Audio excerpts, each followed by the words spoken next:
إن الحمد لله نحمده ونستعينه ونستغفره ونعوذ بالله من شرور أنفسنا ومن سيئات أعمالنا من يهده الله فلا مضل له ومن يضلل فلا هادي له وأشهد أن لا إله إلا الله وحده لا شريك له وأشهد أن محمدًا عبده ورسوله يا أيها الذين آمنوا اتقوا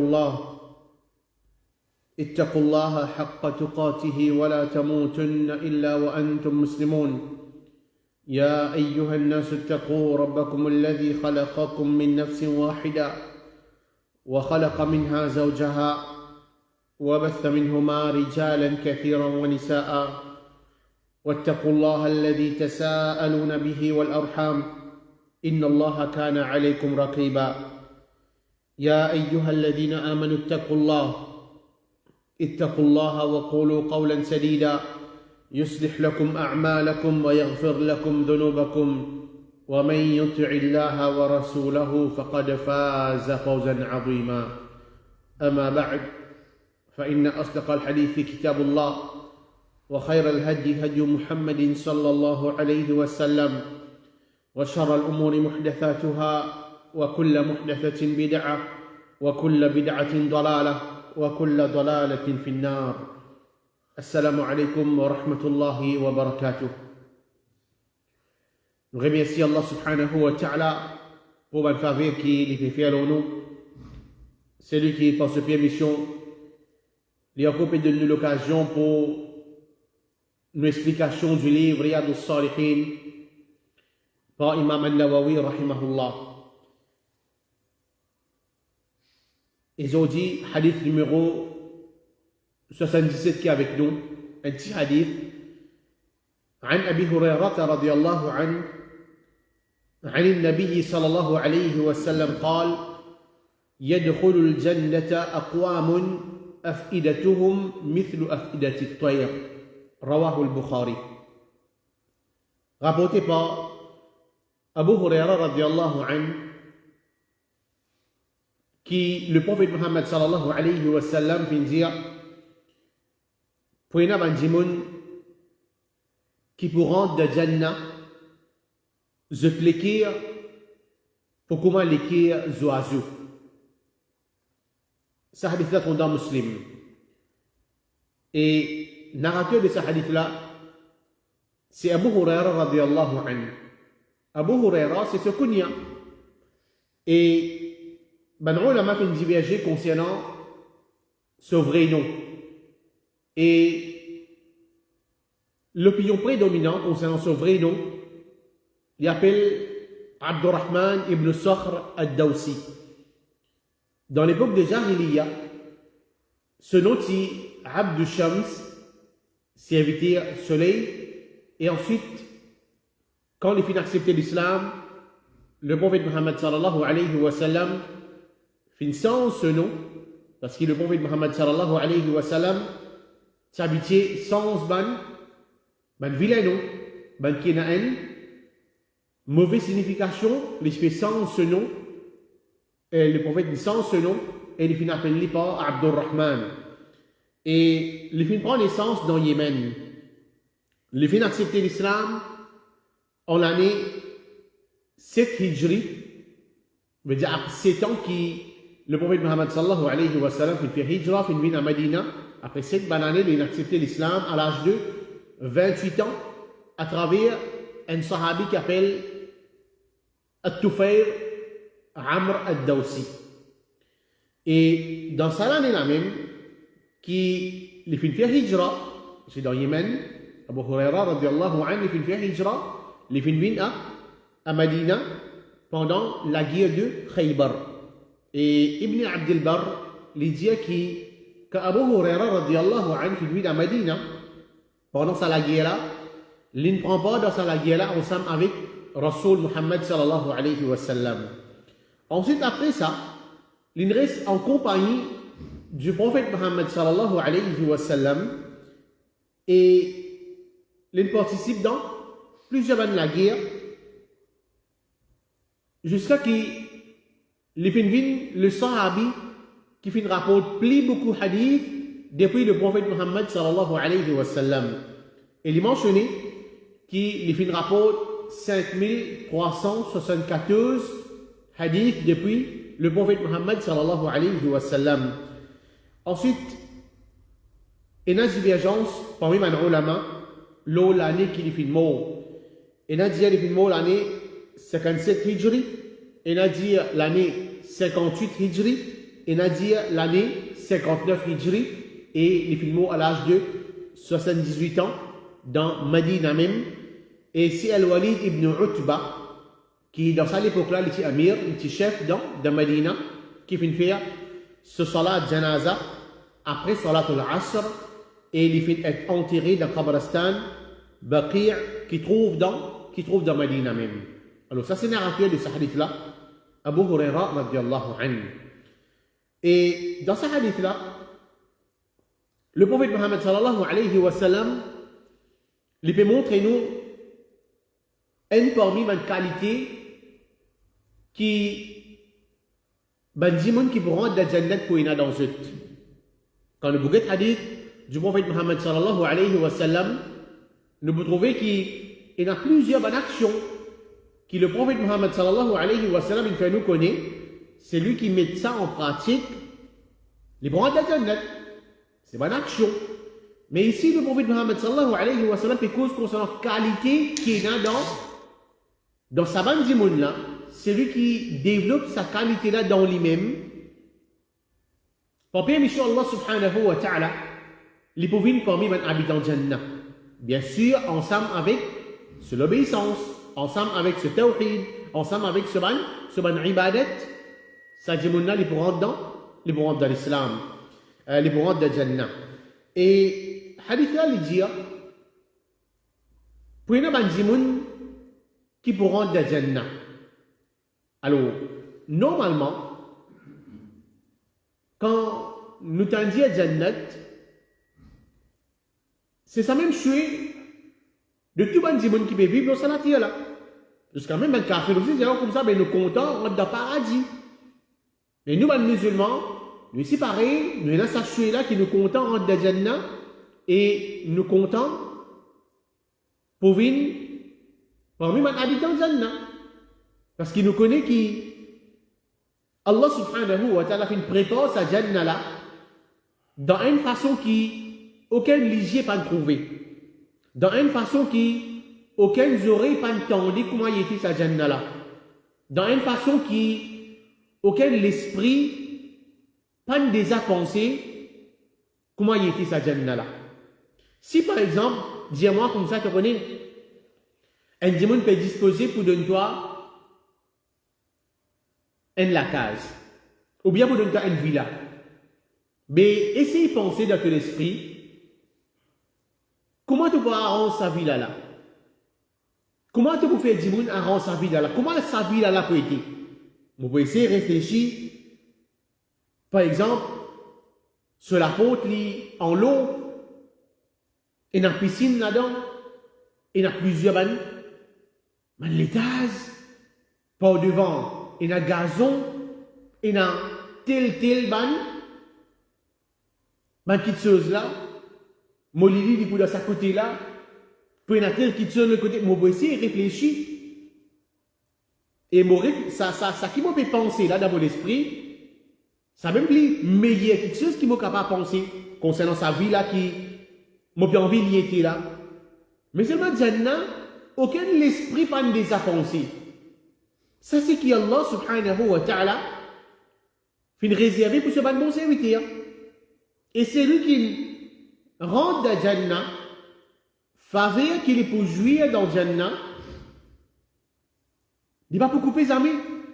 Il est pour continuer, jouir sa bonne faveur là, pour l'éternité. Pour tous les temps. Parce que normalement, faire comme on va dire, un monde dans sa là, il y a une bonne facilité. Il y a des gens qui il y a beaucoup de richesse. Il y a des gens qui, comment dire, se la vie, péroule dans la joie, péroule dans la tranquillité. Mais ça dit, malgré ça, Les pays n'ont aucune difficulté, les pays n'ont aucun problème. Ça dit, on a les connaît qui ont combien de temps encore ils peuvent vivre au salarié là, ils peuvent aller. Ils peuvent vivre 10 ans encore au salarié là, ils peuvent vivre encore 20 ans, ils peuvent vivre encore 30 ans, 50 ans, mais ils connaissent dans son esprit, malgré vos pays jouir, ça fait vivre dunya là, sans aucun problème, sans aucune difficulté. Moi, on a tout ce qui m'ont rodé, mais c'est un jour on a pas qui de savoir aller. Mais concernant Jannat, ce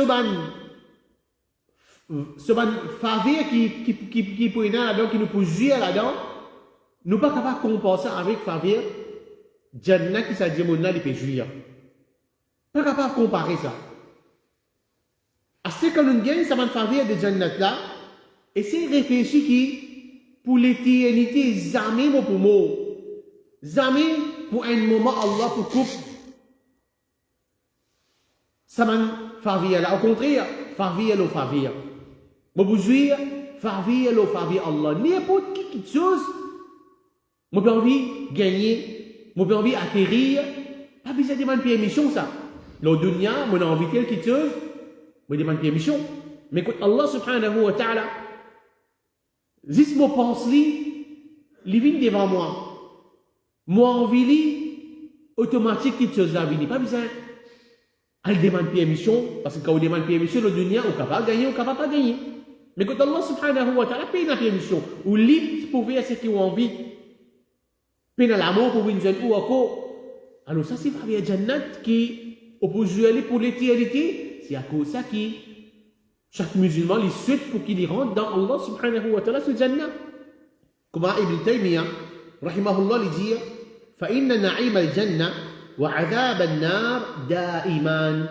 Jouissance de Jannah et aussi punition de l'enfer, les deux, tous les deux pour éternel, pour tous les temps. Et Imam Ahmed ibn Hanbal lui dit, Allah fin crée Jannah avant qu'il crée ban créature, et il fin crée ce ban habitant. Ce plaisir ou permanent. Plaisir Jannah, quand je rentre dans Jannah, pour tous les temps ça. Pour tous les temps, les bougies Jannah. Celui qui prétend qu'il y a quelque chose de Jannah qui peut exterminer, il y a un kafir. Chaque matin, je me dis, vous savez, connaissez. De Jannah, par exemple, c'est pas 10 bananes, tu peux jouer à Jannah, tu peux jouer à une faveur dans Jannah, après 10 bananes, ça peut couper de toi. Mais, celui qui a sa conception là, il sortit en dehors de l'islam, il devient un kafir. Mais qui nous besoin, c'est qui jouissance Jannat pour continuer même et pour l'éternité, jamais qu'il y a jamais de la pour finir. Ça c'est après le sunnah ou le jama'a. Et comme ça, nous les continuer, les dire Allah fin créer l'enfer avant qu'il ait créé une créature et il fin créer sur un habitant, ce punition du permanent. Veut dire ça quelque chose qui s'appelle Jannat, qui appelle l'enfer là. Allah il crée je pour permanent, parce que pas tout le monde qui parle de Jannat. Et dans le monde qui parle de l'enfer, pour tous les temps, jamais Allah subhanahu wa ta'ala pour tirer même pour une seconde dans sa l'enfer là. Je veux dire, pour jouir l'éternité dans l'enfer, pour gagner punition pour l'éternité dans l'enfer. Alors ça c'est des créatures que Allah subhanahu wa ta'ala fait créer pour l'éternité. Ensuite, le prophète Muhammad sallallahu alayhi wa sallam, quand il peut dire dans sa première partie de ce hadith-là, pour une abandon qui pourront dans Jannah, le prophète Muhammad sallallahu alayhi wa sallam peut faire nous connaître qui quand il peut dire pour une abandon qui pourront dans Jannah, c'est parmi les premiers démons qui pourront dans Jannah. C'est lui qui est dans sa qualité-là, qui nous peut mentionner dans ce hadith-là. Il est dans sa qualité-là dans lui. Les pour parmi les premiers démons qui vont rentrer dans la Jannah. Ça veut dire parmi les premiers démons quand je peux rentrer, ils pour former partie de sa première démon là pour qui il rentre dans la Jannah. Et sa qualité qu'il mentionnait dans sa hadith là, il n'est pas tout démon qui veut rentrer dans la Jannah est dans sa qualité là. Pas nécessaire ça. Parce qu'il y a des démons qui vont rentrer dans la Jannah parce que tawhid. Et dans les gens qui vont rentrer dans la Jannah par quantité d'action par quantité de sincérité envers Allah, Allah pour prendre pour mettre dans Jannat. Peut-être vous êtes capable de payer sa qualité qu'il mentionnait dans ce hadith-là. Alors, on veut dire, quand le prophète veut dire, pour une gens qui pour rentrer dans Jannat, et il mentionne qui bonne qualité il a dans le jeu de ce hadith-là, pas tout le monde qui prend sa qualité. Ça veut dire qu'il y a un groupe de monde seulement qui, quand il a sa qualité là dans lui, il pour rentrer dans Jannat. Ensuite, le prophète Muhammad sallallahu alayhi wa sallam, il décrit banna. Qui ça là, ça va dire qui pour rentrer dans Jannat, un parmi les qualités qui est dans le prophète Muhammad sallallahu alayhi wa sallam, il dit je te l'écrire pour comment l'écrire oiseaux. Je te l'écrire pour comment l'écrire oiseaux. Le prophète Muhammad sallallahu alayhi wa sallam peut considérer l'écrire de sa bandimoun là, pareil comment l'écrire de ban oiseaux. Ban oiseaux aussi, il a l'écrire. Alors, donc, comment nous connaissons ban oiseaux, c'est une créature qui est fragile. Peut-être que si nous trappons un oiseau dans nos armées, si nous faisons comme si un petit peu d'effort en plus une paisie, peut-être qu'il n'est pas mort. Tellement qu'il y a une créature qui est faible, il y a une créature qui est fragile. C'est sur l'équerre, elle est plus fragile encore. Et comment nous connaissons aussi, un oiseau, c'est une créature qui, comme si, nous sommes capables d'aller des parmi, qui plie pire. Il n'a plie la frayère là-dedans. Par exemple, un oiseau, comment nous dire, avant qu'il coste avec lui-même, il finit en voler dans l'île, une pire. Le prophète Muhammad sallallahu alayhi wa sallam fait qu'on pense avant de dire, cette l'équerre, pareil comment l'équerre, oiseau. Alors, qui chose qui, le prophète Muhammad sallallahu alayhi wa sallam, il peut considérer ça l'équerre là. Qui chose qui, comment dire, dans l'équerre de savane oiseau là, et là, qui le prophète peut comparer les gens qui pourront dans la Jannat avec ça l'équerre là, c'est-à-dire la qualité qu'il y a là-dedans. Alors, quand vous regardez, je t'explique à son nom ça. Je dis, l'équerre oiseau, il paraît que moi, ça m'a dit, là, je l'équerre, il paraît que moi, l'équerre oiseau, alors ça m'a dit, là, je l'équerre, et dans la frayère là-dedans. Il paraît que moi, ça oiseau là, il paye, comme on nous dit, au côté avec lui, il aller, il envolé. Alors, ça dit, là aussi, pareil, il est dans la frayère pour Allah subhanahu wa ta'ala. Un démon qui, il paye Allah subhanahu wa ta'ala beaucoup. Un démon qui douce, un démon qui est tranquille, un démon qui n'est pas de problème avec un démon qui n'est pas rancunier, un démon qui peine en jalousie dans son équerre, un démon qui, comment dire, il y a un démon, bon, un démon facile, un démon la crème, ça. Peut-être que nous avons ça, un démon là. Il y a un démon qui est comme ça. Je veux dire, je te l'équerre est doux, je te l'équerre est mou, je te l'équerre est tan. Je te dis qui, comment dire, il n'a pas capable, comme si en coller avec eux, je peux rier. Je peux rier. Je suis capable, comme si on dit à eux de bonnes paroles qui pas bizarre. Je tourne les deux, je t'allais. C'est bon l'équerre qui mou. Je ne vais pas pouvoir discuter avec eux. Je ne vais pas pouvoir, comme si, casser, ranger. Je ne vais pas pouvoir, comment dire, et c'est pas un qui, comment dire, on dit la crème. C'est ça que le prophète Muhammad sallallahu alayhi wa sallam peut décrire. Je te l'équerre, c'est un équerre qui est propre, c'est un équerre qui est pur. Et surtout, c'est un équerre qui est dans tawakkul Allah subhanahu wa ta'ala. C'est un équerre qui, comment dire, je garde confiance seulement en Allah subhanahu wa ta'ala. Alors c'est pour cette raison-là que le prophète Muhammad sallallahu alayhi wa sallam peut considérer comme l'équerre oiseau parce que je l'équerre trop propre. Je l'équerre trop pur, un bon l'équerre. Je garde confiance seulement en Allah subhanahu wa ta'ala. Et ça, c'est le hadith du prophète Muhammad sallallahu alayhi wa sallam, comment il dit, لو أنكم كنتم توكلون على الله, si je garde confiance en Allah, pareil comment bizarre, la رزقتم كما يرزق الطير تغدو خماصا وتروح بطانا. Et je te risque, pareil comment les oiseaux gagnent ce risque, les sorties, grand matin, vent vide et les retourner de l'après-midi, vent plein. Je veux dire, qualité qu'il y a dans ces oiseaux-là, c'est une sortie. je parole, je manger, et Allah, il plein, je vente. Allah, il plein, je vente, parce que, comme si je connais tawakkul Allah, je ne sortis, je connais qu'Allah pour donner de manger, Allah pour donner de nourriture.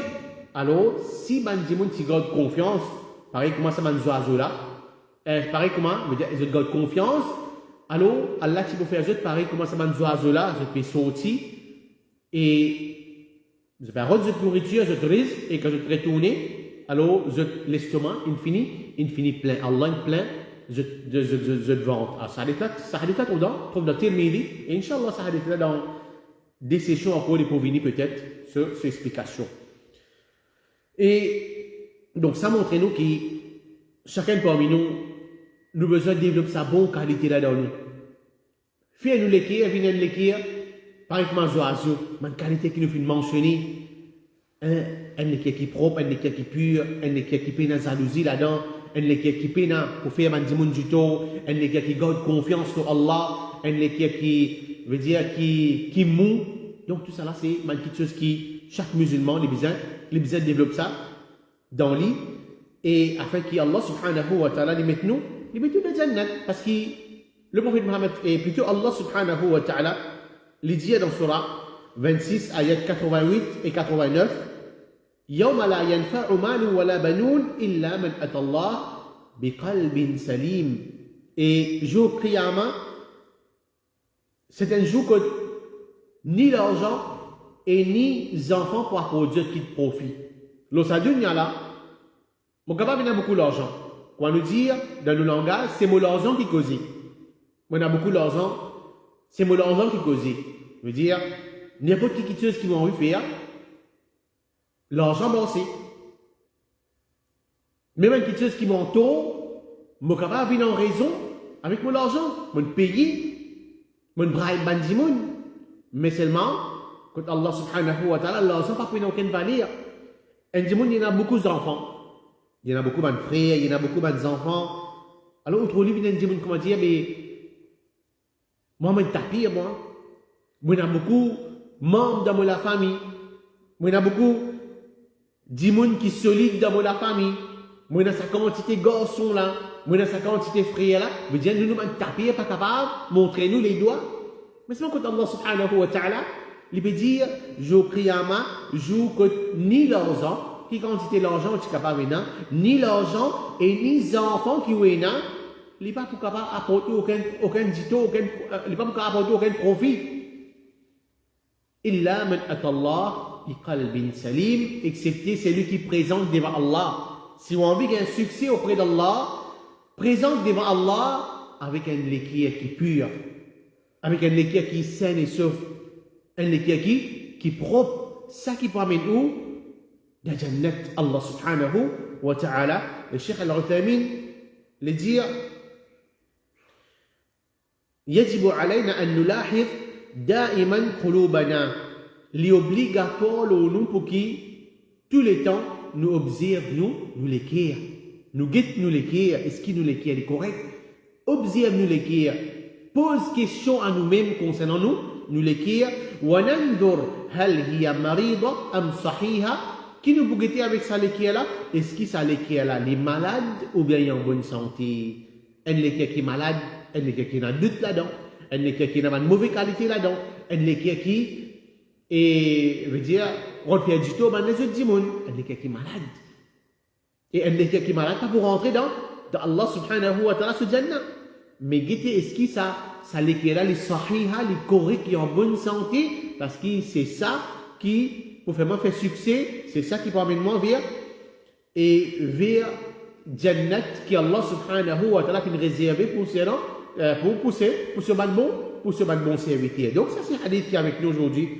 Un petit hadith, mais c'est moi qui a grande signification, qui a les causes concernant qualité de ban qui vous rend de Jannat, c'est les besoins purs, les besoins qui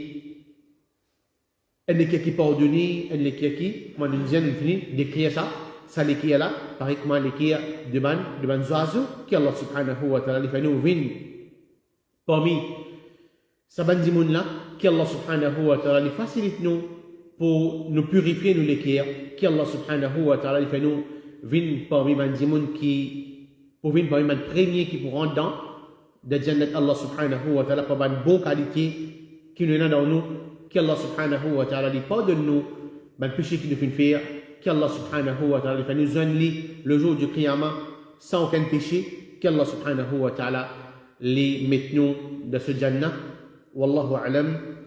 وصلى الله على نبينا محمد وعلى آله وصحبه أجمعين والسلام عليكم ورحمة الله وبركاته.